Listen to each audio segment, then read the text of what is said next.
So one of the things, it's funny, like after I met you, because we met at a networking event, I've met like 4 other people that are all in title and escrow. And it seems like networking is a big part of the job because you got to get to know people. You got to build up that trust. Do you find that the majority of people that you're really selling yourself to are other realtors and real estate agents? Yes. So that's the only, I only have 2 revenue streams. Gotcha. A real estate agent and a lender. And lenders play a small role because real estate agents are where, like we run on volume.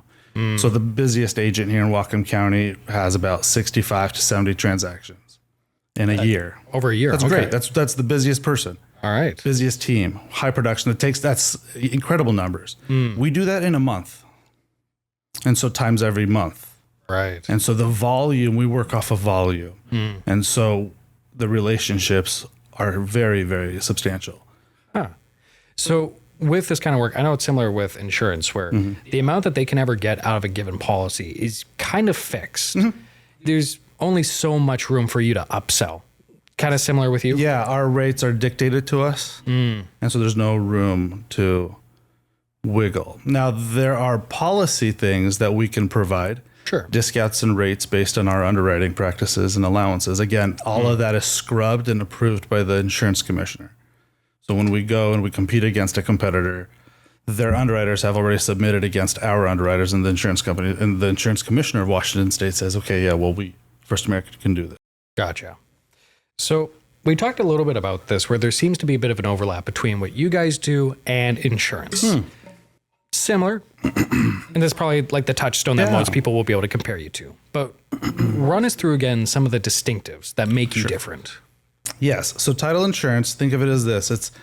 It's you're insuring the past. And so it's kind of like Carfax, but for land. And so we search the history because we're going to insure your rights up to the day of your purchase.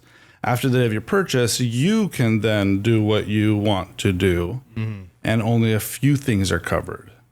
And so it really protects you from the past. So when you buy, and so you buy, and typically the seller will pay for the purchaser's insurance policy. Gotcha. And it's paid once, and it's good for the duration of your ownership. Even if you change your identity, a trust or LLC, if you're the beneficiary and the principal, the title insurance covers you through that. Okay. So what are the kinds of things that you're protecting me from? Like if we find something that's wrong with the land afterwards. Okay. So think of land, because you don't title is interesting because you don't get a title to the land.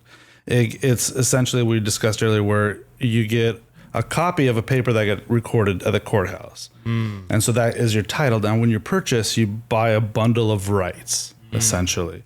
And think of it as a ladder to who gets priority of your rights. You can't buy land and declare it your country because USA is, the federal government, then it's state government, then it's local government, and like taxes. Like those are like, you don't comply on a federal level, you create too many federal crimes, they might take your home. Right. Title insurance is not going to cover you for that. You may do everything illegal by Washington state measures with the use of your land, and they take your land. Well, we can't cover you for that. You don't pay your taxes. We can't cover you for that. And so it's a policy where the difference is it's a policy of exclusions. So here's your bundle of rights. Let's remove USA government. Let's remove this. Let's remove that. And then you're like, okay, sweet. I'm left with my land. But you can't use the border around the land because PSC has a utility easement, right? So that's like your rights. Now you're limited on what you can use and encumber and change and possess. Because some places, if you're going to give an easement to your neighbors, well, you kind of don't have the right to block it. Right. So those are the kind of things where insurance. So put another way, it's almost kind of just like defining the playground that you're allowed to run around. That's a great way to put it. Gotcha.